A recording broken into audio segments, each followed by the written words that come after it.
June 5, 1944, 11:47 p.m., the English Channel, 3 miles off the Normandy coast. Royal Marine Commando. Tom Peyton pressed his back against the cold steel hull of the landing craft as spray crashed over the bow. Around him, 11 other men checked their weapons for the third time in 10 minutes. Each one knew the checklist by heart. Each one knew that in 13 minutes none of it would matter. The cliffs of Pointe du Hoc rose invisible in the darkness ahead. 400 feet of sheer rock face. German artillery bunkers sat at the top, their 150mm guns capable of tearing apart the landing beaches at Utah and Omaha. 5,000 yards, that was the range. American boys would hit those beaches at dawn, and if those guns were still firing, the casualties would be catastrophic. The plan was insane. Scale of vertical cliff, in darkness, under enemy fire, with 70 pounds of equipment. Standard issue grappling hooks and rope ladders had already been tested. They couldn't reach. The Americans had tried rocket-propelled grapnels during training. They worked when the ropes weren't waterlogged. Tonight, everything was soaked. Then Peyton had remembered something stupid, something his older brother taught him when they were kids. Poaching rabbits on Lord Ashford's estate back in Kent. A rope trick, a way to make a wet line climb like it was dry. The coxswain cut the throttle. They were 200 yards out. What happened in the next 23 minutes would determine whether the Normandy invasion succeeded or drowned in its own blood. And it would all depend on whether a commando's childhood memory could defeat German engineering. By the spring of 1944, Allied planners had identified Pointe du Hoc as the single most dangerous German defensive position on the Normandy coast. 6 150mm artillery pieces sat in reinforced concrete casemates, each capable of firing a 95-pound high-explosive shell every 2 minutes. The math was brutal. With overlapping fields of fire covering both Utah Beach to the west and Omaha Beach to the east, these guns could deliver 180 shells per hour across a 5-mile stretch of coastline. Intelligence photographs taken by RAF reconnaissance aircraft in April showed the fortifications in merciless detail. Concrete walls 6 feet thick, interconnected tunnels and ammunition bunkers, minefields covering the approaches, and manning it all, elements of the German 716th Infantry Division, supplemented by battle-hardened troops from the 352nd Infantry Division, who knew every inch of the position. The problem facing Supreme Allied Commander General Dwight Eisenhower was simple and unsolvable. Naval gunfire could suppress the position temporarily. Air bombardment might damage some structures, but only boots on the ground could guarantee those guns were silenced before H-hour, and Pointe du Hoc sat atop cliffs that made a frontal assault appear suicidal. Lieutenant Colonel James Earl Rudder, commanding the 2nd Ranger Battalion, was given the mission anyway. His men were America's finest assault troops, trained specifically for vertical operations. They'd practiced on the cliffs of the Isle of Wight using specialized equipment, extension ladders mounted on WWII amphibious trucks, rocket-fired grapnels, and standard climbing gear. The equipment worked in daylight, in calm seas, with no one shooting at them. The night assault planners knew it would be different. Royal Navy Lieutenant Commander Joseph Lash, who'd overseen the coastal approach planning, wrote in his action report, "The success of the vertical assault depends entirely on achieving tactical surprise and getting the first men over the top before German defenders can organize effective resistance. Any delay at the base of the cliff will result in unacceptable casualties." What made the situation more desperate was timing. Rudder's force had to land at H-hour minus 30 minutes, scale the cliffs, and neutralize the guns before the main invasion force hit the beaches. If they were late, if they failed, American planners estimated losses at Omaha Beach could exceed 40% in the first wave. That meant 4,000 dead or wounded Americans in the first 30 minutes. British Commando liaison teams attached to Rudder's battalion brought their own experience. They'd conducted cliff assaults at Dieppe in 1942. The operation had been a disaster. Of the WWII men who'd gone ashore, 3,023 were killed, wounded, or captured. The cliff positions had proven nearly impossible to take. German defenders simply waited at the top and dropped grenades on climbers or cut their ropes. The lessons were clear. Speed was everything. The first man over the top had to get there before defenders could react. Standard climbing techniques took too long. Grappling hooks worked if you could get them to catch. Ladders worked if you could get them positioned. But rope, wet rope in particular, became a death sentence. Commandos climbing saturated hemp lines during the Isle of Wight training exercises could barely make 50 feet before their grip strength failed. That's when someone remembered that the British had attached 12 Royal Marine Commandos to Rudder's force as technical advisors. These weren't ordinary soldiers. They were men who'd grown up in the English countryside, who'd climbed cliffs for sport, who'd poached game in darkness and learned tricks that no military manual covered. Tom Peyton was one of them, and 3 miles off the coast of France, with the most important day of the war 13 minutes away, he was about to prove that sometimes the best military technology is no technology at all. Oberst Walter Hecker commanded the German defenses at Pointe du Hoc. He was not a fool. He'd fought in Poland, France, and spent 2 winters on the Russian front before reassignment to the Atlantic Wall. He knew what Allied forces were capable of. He also knew his position was nearly impregnable. His after-action reports from May 1944, recovered after the war, reveal his confidence. The cliffs provide absolute security against frontal assault. Any attempt to scale them will be detected immediately by our forward observers. We have pre-positioned stick grenades at 5-meter intervals along the cliff edge. Defensive fire plans are established and rehearsed daily. The enemy would need wings to threaten this position. German defensive doctrine for coastal fortifications emphasized the advantage of vertical terrain. A single defender at the top of a cliff was worth 20 attackers at the bottom. Training manuals instructed troops to wait until climbers reached the halfway point before engaging.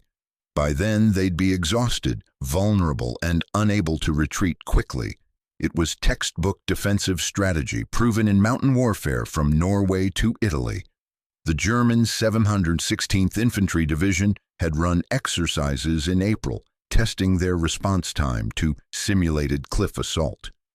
Results showed that defenders could reach the cliff edge and begin dropping explosives within 40 seconds of an alarm. That was more than enough time. Allied intelligence had estimated it would take a climber 3 to 4 minutes to ascend 400 feet, even with the best equipment. The Americans knew the odds. During final planning sessions in late May, some of Rudder's officers quietly suggested the mission was a suicide run. Major Cleveland Little, Rudder's executive officer, later wrote, "We all understood what we were being asked to do. The question wasn't whether we'd take casualties. The question was whether anyone would make it to the top alive." The equipment failures during training made it worse. The rocket-fired grapnels, built specially by British ordnance engineers, worked perfectly in demonstrations. But the hemp ropes had to be coiled in the landing craft, exposed to salt spray for hours during the channel crossing. Water added 60% to their weight. When test rockets were fired with waterlogged ropes attached, half of them fell short. The ropes became anchors, pulling the grapnels down before they could reach the cliff top.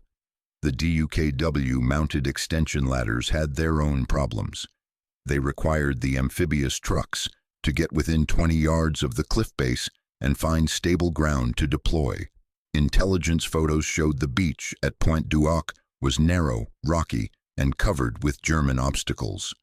The likelihood of getting the DUKWs positioned correctly under fire in darkness approached zero. Rudder pushed for alternate solutions. Army engineers suggested explosive charges to blast footholds in the rock.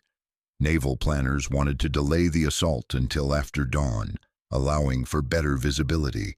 Both options were rejected. Time couldn't be altered. The guns had to be silenced before H-hour. Then, on the evening of June 4th, Tom Peyton approached Rudder with an idea the lieutenant colonel would later describe as the stupidest thing I'd ever heard that might actually work. Before we continue, I'd love to know where you're watching from and what you know about the Pointe du Hoc assault. Drop a comment below and let me know if you'd heard about the Rangers' cliff-scaling mission before, and if you're enjoying these deep dives into World War II Special Operations history, hit that subscribe button. These stories take serious research to get the details right, and knowing you're out there makes it all worthwhile. Tom Peyton wasn't a theorist. He was the youngest of 5 brothers from Dover, raised in a house 200 yards from the White Cliffs. His father had died when Tom was 8, and his older brothers taught him the skills that kept food on the table: fishing, trapping, and climbing the chalk cliffs at night to raid seabird nests for eggs that sold at market. The trick his brother Jack had taught him was simple. Wet rope is slippery because water creates a thin film between your hands and the fibers. But if you wrap the rope around your forearm and wrist in a specific pattern, 3 loops, counterclockwise with the working end trapped against your palm, the water squeezes out under pressure. Each loop amplifies friction. Your arm becomes a mechanical advantage, using your own body weight against the rope. You don't grip. You let physics do the work. Peyton demonstrated it for Rudder using a rope tied to a tree limb. He soaked the hemp line in a water bucket, then climbed 20 feet without his hands ever closing around the rope. His forearms wrapped and unwrapped in a fluid motion that looked like swimming. Rudder watched in silence, then ordered every man in the assault force to learn the technique. They had 18 hours to master it. Now, at 11:53 p.m. on June 5th, those 18 hours would either prove enough or prove meaningless. The landing craft grounded on the rocky beach 200 yards east of the planned landing point. German machine gun fire raked the waterline immediately. Tracer rounds sliced through the darkness in flat trajectories. Tom Peyton rolled over the side into 3 feet of water, felt his boots hit stone and pushed forward. His assignment was Grapnel Team 3, 6 men, 2 rocket launchers, 400 feet of rope soaked with English Channel salt water. They had to get the lines up and anchored before the main assault wave could begin climbing. Peyton sprinted across 30 yards of open beach as mortar rounds began dropping. The shells came in with that distinctive tearing sound, like fabric ripping. One landed 15 feet to his left. Shrapnel whined past his head. He didn't stop. The cliff face rose in front of him, a wall of darkness. 400 vertical feet. He couldn't see the top. German defenders were already at the edge. He could hear them shouting, orders being given, the metallic clatter of grenades being armed. The rocket grapnel team reached the base and set up their launcher. The first rocket fired with a sharp crack, trailing rope behind it. The grapnel arced upward, disappeared into darkness. They waited. 3 seconds. 4. The rope went taut. It held. Peyton grabbed the line with both hands. Soaked. Heavy. Slippery. This was the moment.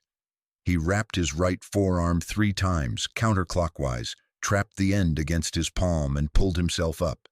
His left arm reached high, wrapped again, pulled. Right arm unwound, reached, wrapped. Left arm released, reached higher. His boots found purchase against the rock face. He wasn't climbing. He was walking vertically, using the rope technique to maintain tension, while his legs did the work. 40 feet, 60 feet. His forearms burned, but his grip stayed solid. The rapping technique worked exactly as Jack had taught him 15 years ago on the Dover Cliffs. At 80 feet, he heard the first grenade detonate below. Someone screamed. The rope shook. Peyton kept climbing. 100 feet. He was halfway. His breath came in ragged gasps. The 70-pound pack on his back felt like someone standing on his shoulders. German voices grew louder above. They knew climbers were coming. They were waiting. At 140 feet, another grapnel line 20 yards to his right suddenly went slack. Someone had cut it. Men fell. Peyton heard them hit the rocks below. He forced the sound out of his mind and kept climbing. 200 feet. His forearms felt like they were tearing. The rapping technique was working, but it required constant muscle tension to maintain the loops. Every rap, every unwrap, every time he shifted his weight, his muscles screamed, but his hands never slipped. At 280 feet, he heard the distinctive sound of a German stick grenade hitting rock. It bounced once, twice. He flattened himself against the cliff face. The explosion sent shrapnel spraying outward. Something hot sliced across his left shoulder blade. He didn't look, didn't stop, kept climbing. 350 feet. His right boot found a small ledge. He rested for 3 seconds, breathed. The top was close. He could hear German soldiers shouting, could hear the bolt of a rifle being worked. At 380 feet, a German defender leaned over the edge directly above him. Peyton saw the man's silhouette against the slightly lighter sky, saw him raise a grenade. Peyton's right hand released the rope, grabbed the .45 pistol from his hip holster, and fired 3 times. The German fell backward. The grenade exploded on the cliff edge, showering dirt and rock fragments down. 20 more feet, 15, 10. Tom Peyton's right hand cleared the cliff edge at exactly 12:04 a.m., June 6, 1944. He pulled himself over, rolled into a shell crater, and shot the first German soldier he saw. Behind him, 3 more Rangers crested the cliff using the same rope technique, then 4 more, then 8. Rudders. Impossible mission was happening. 12 men were on top. Wet ropes hadn't stopped them. German grenades hadn't stopped them. A childhood rope trick from the Dover Cliffs was defeating the Atlantic Wall, and now they had to find and destroy 6 artillery pieces before 6,500 American soldiers hit the beaches 3 miles away. The first thing Tom Peyton realized when he cleared the cliff edge was that the German defenders weren't where intelligence said they'd be. The pre-positioned grenade stations described in briefings were there, but only 2 soldiers were manning them. The rest were falling back toward the main bunker complex, 200 yards inland. The second thing he realized was that the climbing technique worked because it transformed a strength problem into an endurance problem. Traditional rope climbing required crushing grip strength that failed within 60 to 90 seconds under load. The forearm wrap method distributed force across a larger muscle group and used mechanical advantage. A man with average upper body strength could maintain the technique for 4 to 5 minutes. That was exactly enough time to climb 400 feet. Within 6 minutes of Peyton reaching the top, 17 more Rangers made it over using ropes climbed with the same technique. The wet hemp lines that should have been impassable became the key to the assault's success.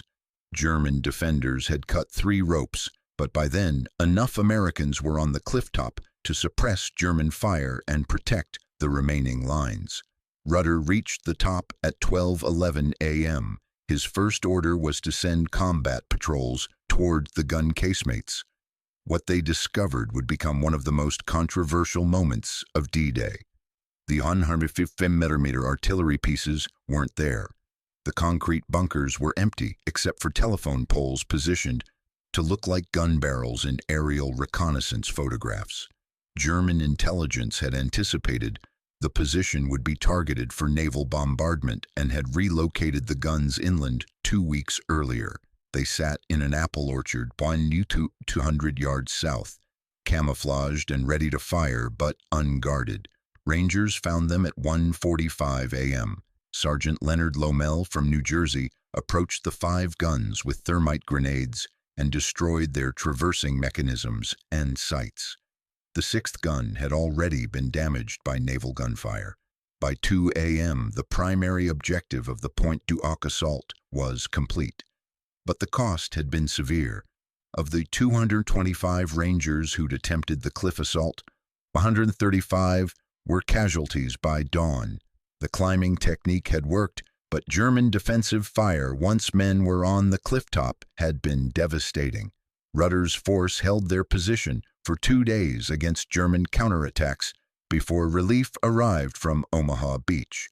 Post-mission analysis by Allied tactical advisors focused intensely on the climbing method.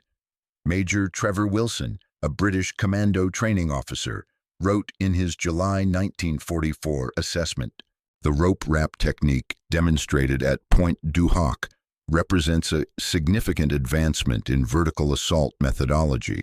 Previous doctrine assumed specialized equipment and extensive training were prerequisites for cliff scaling. Peyton's method requires neither. It's a field expedient skill that can be taught in hours and executed under combat conditions." The technique was immediately incorporated into Commando and Ranger training syllabuses. It proved particularly valuable in the Italian campaign, where Allied forces conducted multiple cliff assaults against German mountain positions. The 10th Mountain Division adopted it as standard procedure, and variations appeared in Army field manuals by 1945. What made the technique revolutionary wasn't its complexity, it was its simplicity.